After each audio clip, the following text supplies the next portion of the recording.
Hi, welcome to winemastery.co.uk. My name is John Lightfoot. This is John Murphy. And we're going to talk to you about Cava.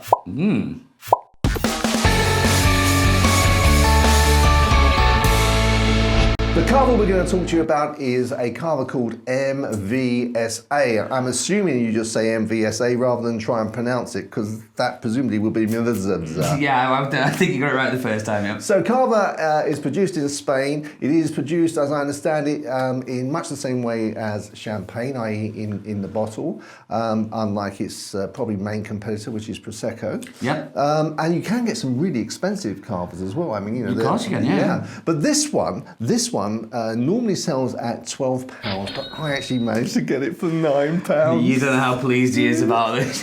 That's all that's going on about all evening. 25% discount. But now, if I want to buy another one, my only concern is it's actually going to cost me 30% more, from £9 to £12. So, yeah, so that's not so good. But anyway. A genuine concern as well.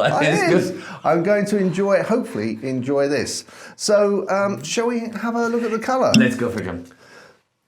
So, the bubbles are quite small, aren't they? Yeah. Now, I think you always say that smaller bubbles normally means better quality. That's what I have been told, and in general I've noticed that. And these are quite small bubbles. Colour-wise, we're looking, it's a light kind of straw, a pale straw. Yes. Kind of colour. Again, I was expecting that to be quite clear. Yeah. More clear than it is, but yeah, you can see in yours, the bubbles are tiny, aren't they? They are very tiny, yeah. What, have you got bigger ones? I'm not one to brag, John, but no, they just look a little different. They do. I wonder why that is. Right there. Okay, I'm going to have a go on the nose. Okay. That smells nice. Quite sweet. Not sweet in a sort of cloyy way, but sweet, just a light sweetness. No, I think that word sweet, I think you used that very well, because for me it reminds me of sweeties. It reminds me of those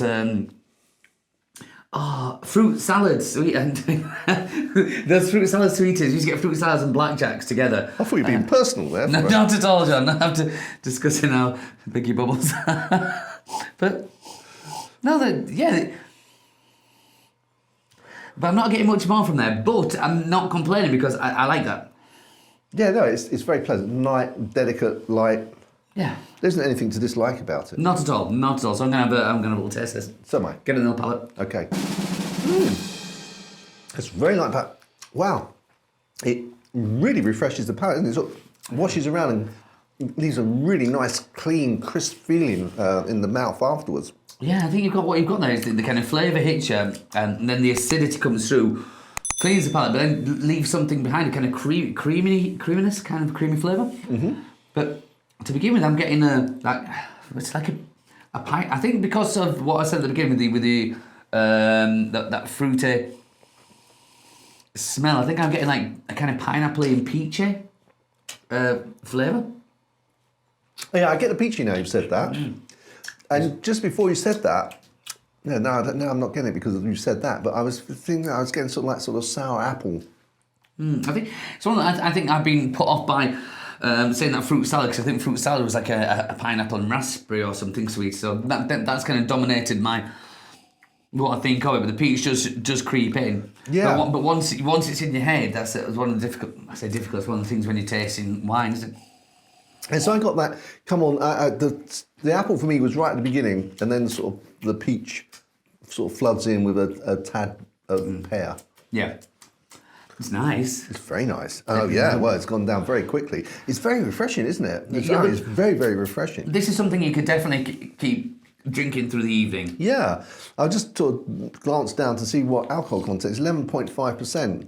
You know, which isn't shoddy. It's quite light. So, and you know, for a nice summer's evening, you probably wouldn't want it too heavy. So, I think on a nice summer's evening, you would down a few of these very easily. Yeah.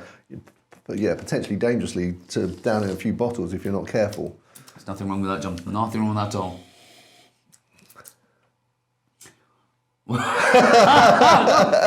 No, obviously people do have to be careful and not drink too much. So, but yeah, first, if you're spoiling yourself, it is, yeah, absolutely, you should. At that price, For that price, yeah. I'm quite impressed with that. Yeah, I mean, we did recently taste at Cremant, and compared to this, that was I think £14, wasn't it? Yes, it was. £14.50, something like that. Yeah, this actually, although it's cheaper, is even if it had been £14, it still would have been better. Yeah, if you had to choose between the two, I'd go for that every day of the week. Yeah, absolutely. Okay, well, I guess we're going to come to pairing now. Ooh, now pairing. If I remember rightly, with the Cremant, I was saying something kind of soft and creamy, and I think I'm going to go exactly the same with this, but something. I think this has got a little bit more about it, so I would say something more washed rind, maybe a Pont l'Evêque or something like a Chaume. That's washed rind, so fairly smelly, but quite mild and sweet. It is the cheese, but a little bit more power than your Delicious Cremier, so I think that would take that on nicely. Yeah, and for something to eat with it, I think for the Cremant I said something like some smoked salmon. You could use smoked salmon with this, but I also think you could go with sort of like some sort of king or jumbo prawns in a nice sort of garlic butter with this. I think it'd go very well. Yeah, I think you're not wrong with that. I know I say this every time, John. Every time you recommend a food, I'm always thinking I could just have that now, and I could. Oh, but no. So okay, well let's move on to the score. Score. Okay, I'm gonna do mine to the. Okay, yeah, I'll turn away. I'm gonna go. This is considering it's £9.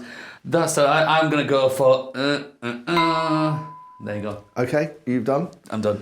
Okay, so I'll go first then. I'm gonna go 80. Spot on, John. Oh really? Spot on 80. Yeah. Again, it's not it's not the most amazing drink I've ever had, but I think we'd be doing it a disservice if we scored less than 80. Because for £9, decent drink, yeah, I think so. Absolutely. For sparkling wine, obviously you pay a premium for sparkling wine normally. Yeah. And so at £9, I think value for money, it's very good. Excellent social wine. And I'd be quite happy to buy a case of that at £9. Of course, at £9. I appreciate it fully. Excellent. Okay, we're doing a few of these. We'll be looking at a Prosecco as well, so we'll do a link to that. We'll also put a link to the Cremant, so you can have a look at that review if you want. And so until next time, guys, we'll see you there. Chin chin. Chin chin.